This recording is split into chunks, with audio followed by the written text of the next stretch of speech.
Each cell of the four-dimensional Rubik's Cube consists of a 3 by 3 by 3 cube. Now, have you ever thought to yourself, if I can only just treat one cell as a Rubik's Cube of its own?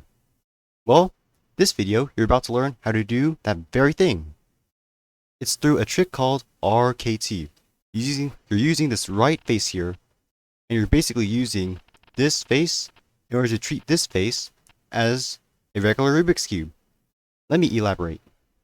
So let's say this array that I'm hovering over here, this array is the R of this purple face, and this array here that I'm hovering over is the U of this face, treating this purple face as a Rubik's Cube of its own. So let's say I want to do RU R prime U prime on him. So using this guy, what could I do? I can use the R, so I can move the R like that. I move the U here, so I move him over so that this face can move him. The U clockwise, move R back, so he's here, R prime, and then move the U right here, so I can do a U prime. Just realign him. See, look at that. I just did RU R prime U prime on this middle cell without disturbing anything else. Try it on your Rubik's Cube, you'll get this exact same case. Alright? Now, what if you could just do an algorithm, like a PLL, on this thing? Well, let me show you. So, let's say, what PLL should I choose to do? Maybe I could do a U-perm.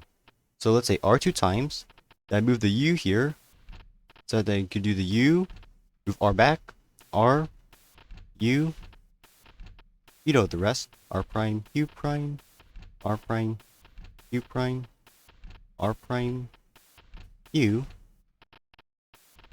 R prime. Ooh, see? That worked like a charm. I've cycled these three color pieces around, clockwise.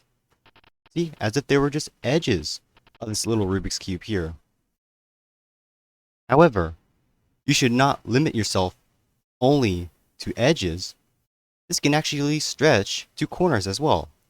Let's say I want to do a U, R, U prime, L prime, that corner algorithm. Well, since it's starting with a U move, I can actually use the top face for that.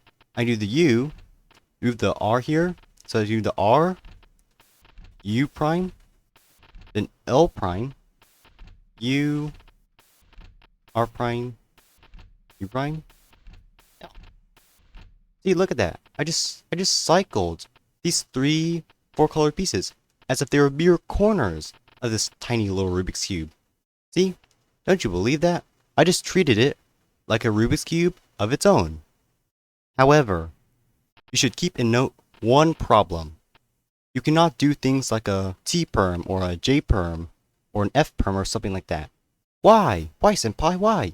That's because those PLLs, they switch two corners and two edges, which you cannot have two switched corners and two switched edges. Why? Because that requires an odd number of quarter turns. If I do an odd number, 1, 2, 3, see that? If this were to happen, I would literally have this layer here misaligned. So, what could I show to you to illustrate this? Well, maybe I could try doing a, let's say, a T-perm, if I remember that. R, U, R prime, U prime, I do an R prime, F, R2, U,